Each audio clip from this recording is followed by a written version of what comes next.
Salut les amis. Aujourd'hui je vous fais une vidéo sur le processus en fait, sur mon processus global de rebranchement au feu sacré. Parce que je pense qu'il y a pas mal de... Pardon, c'est mon fils qui est à côté. Je pense qu'il y a pas mal de vidéos sur le groupe, sur des témoignages de l'efficacité, des stages, de retour de ce qui peut être fait ponctuellement. Mais du coup moi j'avais envie de faire une vidéo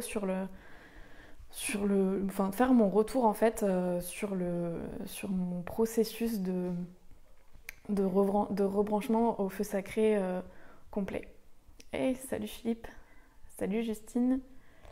Donc voilà, comment je peux... Donc ça fait un petit moment que je voulais faire cette vidéo et là ce matin je sentais que c'était maintenant qu'il fallait que je la fasse.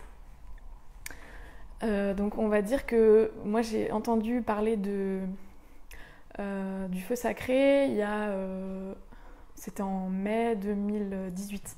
On va dire ça fait presque 1 an et demi. Comment j'en ai entendu parler? En fait, j'ai commencé à travailler avec Nicolas dans le cadre de la formation pro de Flora Douville sur la méta.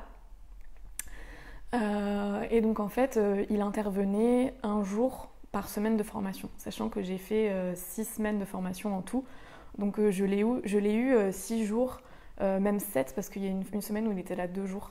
7 jours en fait, pendant, c'était quoi, de avril à janvier, donc on va dire 8-9 mois quoi.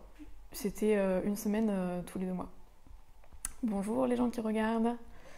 Donc voilà. Donc en fait, comment ça s'est passé au départ? Au départ, donc, je crois pas que Nicolas avait utilisé le terme feu sacré, mais il avait parlé de l'alchimie désir-plaisir. L'alchimie désir-plaisir, ouais, c'est ça. Et en fait, nous, ce qu'il nous avait dit, c'était que la méta, pour être une bonne professionnelle de la méta, en fait, il faut avoir accès à ces perceptions subtiles. Sauf que pour avoir accès à ces perceptions subtiles, il faut faire un travail sur l'ego, parce que l'ego, c'est comme une sorte de filtre entre nous et la réalité. Et donc pour avoir accès à la réalité, il faut nettoyer ces filtres, faire un nettoyage de l'ego pour avoir accès à ces perceptions subtiles sur la réalité. Donc au début, il avait appelé ça l'alchimie désir-plaisir. Donc en gros, il nous avait dit, voilà, pour être une bonne pro de la méta, faut travailler sur son alchimie désir-plaisir. Donc moi, pour le coup, je savais pas trop à quoi ça ressemblait, ni ce que c'était vraiment, mais je me suis dit, de toute façon, moi, je veux être une bonne pro méta. Et je veux avoir des perceptions. Parce que déjà, avoir des perceptions, d'une part, c'est la classe. Donc là, c'était un peu le côté égo. Mais en même temps, je kiffe ça parce que ça me permet d'aider les gens à récupérer du pouvoir sur eux-mêmes en fait et sur leur vie. Donc du coup, c'était les premières balbutiements, on va dire, le premier contact avec le feu sacré, c'était ok, dans le cadre de la méta, j'apprends que ça existe et je veux ça parce que je veux être une bonne pro de la méta. Donc ça, c'était je pense en mai 2018. Et du coup, j'ai eu une première phase de 6 mois où en fait, je sentais au fond de moi que je pouvais avoir beaucoup mieux que ce dont je me contentais, entre guillemets. Mais bon, ça me paraissait inaccessible. Mais finalement, je me suis dit, en fait, et si ça l'était pas tant que ça? Et donc, pendant ces 6 premiers mois, où j'ai fait des journées de travail avec Nicolas, dans le cadre de la formation pro de Flora, en fait, j'ai vu comment Nicolas travaillait. Et j'ai eu en fait à ce moment-là des preuves que je pouvais avoir confiance en lui, que je pouvais avoir confiance en la méta.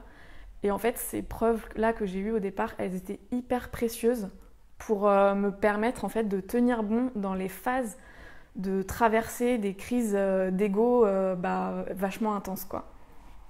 Et donc il n'y a pas lâché mon but quand il y avait trop d'intensité et que ça aurait été vachement plus... comment dire ? Sur l'instant, ça aurait été vachement plus facile pour moi de relâcher, sur l'instant j'entends, que de continuer à me dire ok, je veux rebrancher mon feu sacré, je veux rebrancher l'énergie du bas, je veux rebrancher mon alchimie désir-plaisir. Donc ces premières 6 mois préparatoires en fait, où là, moi j'ai des preuves de ce que... Salut Marie-Rose! De ce que... de ce que Nico fait en fait, et de ce qu'il m'apporte à moi en termes de déblocage de mécanismes de l'ego. Dès le premier jour, en fait, j'ai eu des... Enfin, il m'a débloqué sur des trucs où je me suis dit, waouh, enfin, ça c'est hyper précieux en fait. Donc ces preuves-là, elles vont me servir par la suite quand c'est hyper intense. Enfin, pour moi, pour le coup, pour mon processus à moi, elles ont été hyper utiles et précieuses. Donc ensuite, après on va dire ces 6 premiers mois préparatoires, je m'inscris au groupe Feu Sacré, donc au groupe de Nicolas. Et en fait, cette inscription concrétise dans la matière mon désir de rebranchement au Feu Sacré. Et c'était au mois de septembre 2018. Et en gros, ça a marqué le début du rebranchement et de la grosse traversée de l'ego, où j'ai dû passer entre octobre et décembre 3 mois en fait en crise d'ego. Et c'est là où, grâce aux preuves dont je parlais juste avant, que j'avais eues avant, j'ai pas décroché en fait. Parce que je sais qu'il y a plusieurs personnes dans le groupe qui à des moments quittent le groupe, qui reviennent après, où il y en a qui ne sont pas partis mais qui ont dit ah ouais, il y a des moments j'ai voulu quitter le groupe, même il y a des moments j'ai quitté le groupe, je suis revenue après, etc. Et il y a eu plusieurs moments où je me suis dit non mais c'est bon, j'ai envie de quitter le groupe, sauf que ce que j'avais déjà vécu comme transformation grâce à Nicolas me disait non, c'est bon, t'y vas quoi, là maintenant tu fais pas marche arrière, tu continues. Et donc c'est cette période hyper intense, hein. C'est celle où quand Nicolas il parle de la bouilloire quand on ouvre et qu'il y a à la fois l'intensité qui est bien et l'intensité qui est pas agréable à regarder et qui est pas agréable à vivre. Ouais, Philippe, ouais, c'était une chance. Je peux pas lire tout ton com, mais du coup c'était un... au début, c'était par curiosité et c'était juste, je me suis dit, j'ai besoin de ça pour être une super pro de la méta, quoi. Ouais, c'est clair. Donc du coup, j'en étais où ? J'en étais aux 7 mois de rebranchement où là, c'était chaotique et intense et difficile. Qu'est-ce que je voulais dire ? Donc en fait, pendant ces 7 mois, on continuait les journées de travail tous les 2 mois pendant la formation pro avec Nicolas. Et j'ai fait un stage impact de 2 jours en décembre. Donc là, ça faisait mai, juin, juillet, août, septembre, octobre, novembre, décembre, 7 mois. On va dire que j'avais commencé à entendre parler du feu sacré. Ça faisait 3-4 mois que j'avais dit ok, c'est bon, je concrétise mon rebranchement. Je concrétise quoi, je veux rebrancher mon feu sacré et je veux ça et pas autrement. Et puis en fait il y a des choses qui se sont mises en place petit à petit. Qu'est-ce qui s'est passé ? En fait après mon stage de fin décembre, début de l'année, j'ai posé mes objectifs pour 2019. Et le premier c'était en fait d'avoir une maison, d'avoir un chez moi. Et ce truc est arrivé tellement vite en fait dans l'année, c'était mon objectif pour 2019. Que je me suis dit waouh, mais en fait c'est un truc de malade. En fait ils ont raison, Pierre et Nico, quand on pose un choix, un vrai choix, et quand il est vraiment posé, ça arrive en fait. Et donc j'ai continué à avoir des preuves que ça fonctionnait en fait. Donc j'ai continué, j'ai pas lâché, et en mai j'ai fait 4 jours de stage.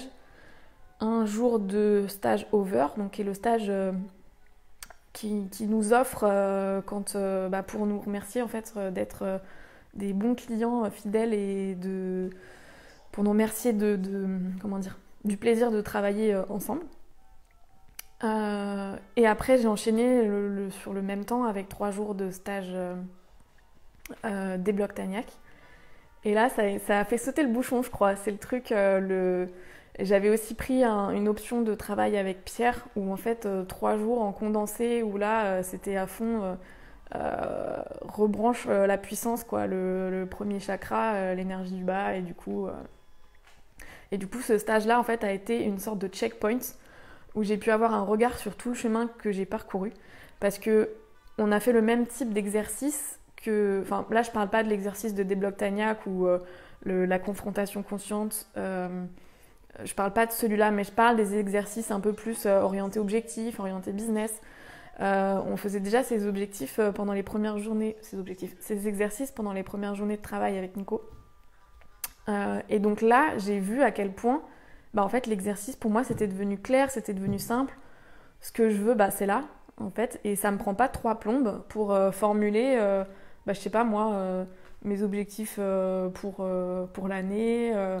C'est quoi les 3 mots qui me décrivent, c'est quoi ce que je veux faire, ce que je veux être, ce que je veux avoir, enfin toutes ces choses-là, quoi. Donc ce checkpoint, je me suis dit waouh, mais le chemin parcouru en un an, en fait, c'est juste dingue. Et donc ça veut pas dire que je fais plus de crise d'ego ou que j'ai plus de doutes.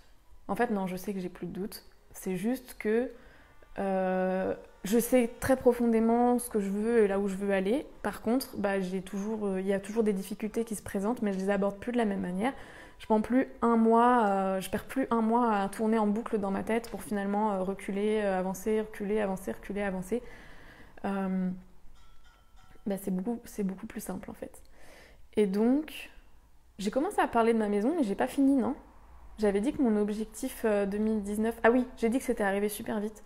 Que en fait, ça y est, là, on est en train de... Donc on a acheté une maison et on est en train de faire les travaux et on va emménager bientôt dedans. Donc ça, c'est vraiment trop cool. Et ça, c'est aussi un truc où...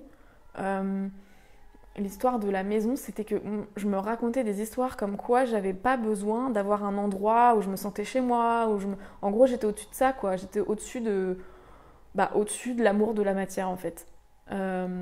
Et de me repermettre de me dire ok, en fait j'ai le droit d'avoir un endroit, de laisser exprimer ce côté animal en fait, du territoire, de besoin de territoire, où il y a un endroit où il y a personne qui vient me faire chier ici. Il n'y a pas les gens qui viennent faire le ménage chez moi alors que je suis là en plus à côté parce que en fait je suis pas vraiment chez moi. Il y a personne qui a son mot à dire sur ce que je fais chez moi en fait. Et donc ça c'est cool. Et je pense que c'est l'une des conséquences du rebranchement à l'énergie du bas, à l'animalité et à tout ça. Voilà, faut que j'aille préparer à manger parce qu'il y a mes grands-parents qui viennent ce midi, ça fait longtemps que je les ai pas vus. Du coup, je vous fais des bisous. N'hésitez pas si vous avez des questions, parce que là, il n'y en a pas eu pendant le live, mais si vous avez des questions à poser sur mon parcours ou quoi, posez-les en dessous, puis je vous répondrai. Voilà, c'était cool. J'avais envie de faire ce témoignage parce que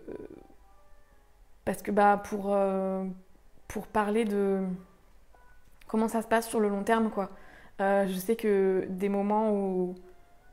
moi, quand j'étais dedans, je me disais, mais est-ce que ça marche vraiment ? Est-ce que c'est pas n'importe quoi ? Est-ce que je me fais pas manipuler ? Et en fait, un témoignage comme ça aurait pu être un truc en plus pour me donner le courage de continuer à mettre mon attention sur le fait de rebrancher mon feu sacré et à le vouloir en fait dans la durée. Donc voilà. Bon je vous embrasse. À bientôt!